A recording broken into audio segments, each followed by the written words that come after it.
अभी मैं खूबसूरत नैनीताल में हूँ और नैनीताल की जो नैनी झील है उसके पास आप देख सकते हैं मैं हूँ। और ये रही यहाँ की खूबसूरत बोट।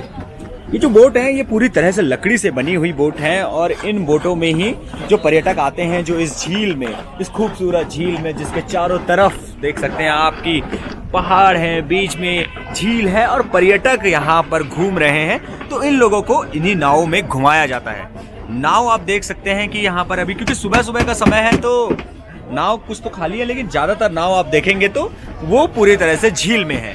तो इन नावों में अगर बात करें तो बैठने के लिए पर्यटक दूर दूर से आता है।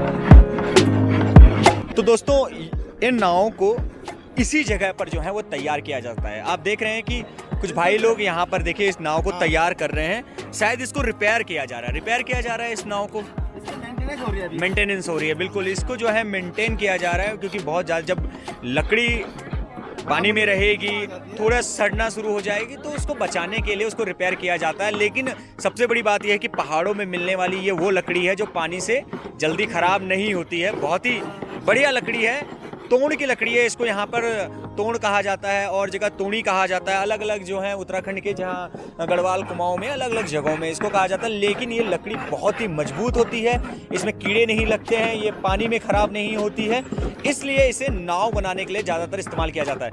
भाई साहब हमारे साथ इनसे थोड़ा सा बात करेंगे, क्योंकि सबसे बड़ी बात है कि नाव बनाने में कितनी मेहनत होती है और उसके साथ जो नाव बनाने में कैसे जो है ये लोग किन किन चीज़ों का ध्यान करते हैं, ये सब बात करते हैं। भाई आप लोग अभी इसको रिपेयर कर रहे हैं। हाँ जी। तो सबसे ज़्यादा जरूरी क्या होती है जब आप लोग एक नाव तैयार करते हैं? तो सर इसमें ज़रूरी क्या है, वैसे साफ कर रहे हैं हम लोग, इसकी काई निकालने हैं। सबसे पहले काई निकालने के बाद इसमें फिर पॉलिश किया जाता है। ये जब खरोच रहे हैं हम इसको खरोचने वक्त ये ध्यान रखना पड़ता है कि कहीं ये लकड़ी ना खरोच जाए इसके साथ में, वैसे इसी का ध्यान रखा जाता है। उसके बाद हर 6 महीने में मेंटेनेंस आती है।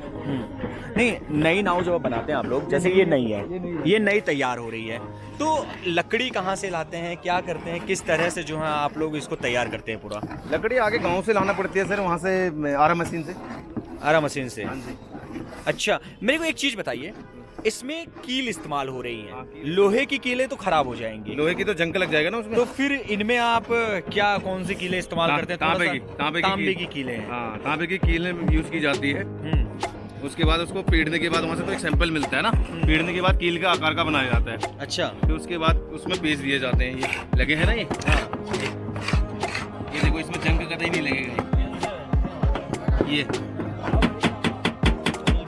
जो तांबे की कीलें, इनमें जंग नहीं लगेगा, कम लगेगा। तो एक चीज़ से अगर देखा जाए तो आप लोगों के लिए झील जो है ये अपना परिवार पालने का, आपके लिए पूरे चीज़ों के लिए। तो आप लोग भी तो इस झील की भी जो है वो देख रेख करते होंगे, देखते होंगे कि गड़बड़ ना हो, कुछ ना, क्योंकि सारे पर्यटक जो हैं वो आते हैं। सबसे पहले अगर नैनी झील में कोई घूमना चाहता है तो वो आपके पास ही आता है। हाँ, तो उसके लिए आप लोग क्या ध्यान देते हैं? ध्यान क्या देते हैं सर, यहाँ से बोट में बैठाते हैं, लाइफ जैकेट के थ्रू जाते हैं और आराम से घुमा के लाते हैं, मजे दिला के लाते हैं बस। कितनी नाव हैं अभी फिलहाल अगर यहाँ देखिए जाए आप लोग के पास जो लकड़ी वाली है? 222 बोटें हैं। 222 बोटें हैं।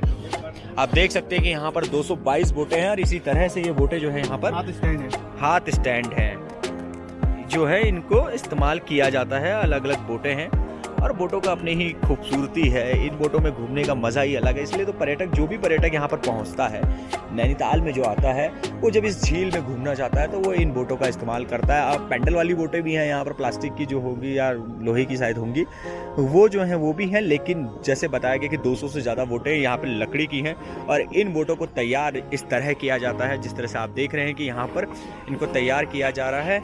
और तैयार होने के बाद इन बोटों को जो है इनको पॉलिश भी की जाती है। वैसे तो ये लकड़ी अपने आप में ही बहुत मजबूत है। जो लोग उत्तराखंड से वो जानते होंगे कि तोड़ की लकड़ी जो होती है वो कितनी मजबूत होती है, क्योंकि घरों में कुठार होते थे, घरों में कई लकड़ी की चीज़ें होती थी, वो इनसे बनाया जाता था। लेकिन उसके बाद जो है इनको इस तरह से पॉलिश किया जाता है। आप देख सकते हैं कि कितनी खूबसूरत पॉलिश है। पॉलिश के बाद इसमें पानी की जो थोड़ी बहुत भी संभावनाएं रह जाती होंगी लीकेज की, वो पूरी तरह से यहाँ पर भर जाती होंगी। अभी 1 घंटे बाद लगभग 10 बजे जो है यहाँ पर पर्यटक बहुत बड़ी संख्या में आने लग जाएंगे और उसके बाद यहाँ पर सारी नाव जो है वो व्यस्त हो जाएंगी। लेकिन इस तरह से तैयार की जाती हैं, इनको बैठने के लिए देखिए आप पीछे ये तैयार किए जाते हैं और लोग यहाँ पे इसी झील में, इसी खूबसूरत झील में आके लोग फ़ोटो खिंचाते हैं। लोग बताते हैं कि जब हम नैनीताल गए थे तो हम वहाँ पर झील में घूमे। रिपेयर इस तरह से किया जाता है, इनकी मेंटेनेंस करनी बहुत ज़रूरी है, आप सभी देख सकते हैं। और सबसे बड़ी बात जो बताई भाई ने कि ये जो कीले हैं, ये देख सकते हैं, ये तांबे की कीले हैं। इसलिए तांबे की कीले हैं ताकि ये सड़े नहीं, क्योंकि अगर लोहे की कील होगी तो लोहे की कील में जंग लग जाएगा, लेकिन ये तांबे की कील में कभी जंग नहीं लगेगा।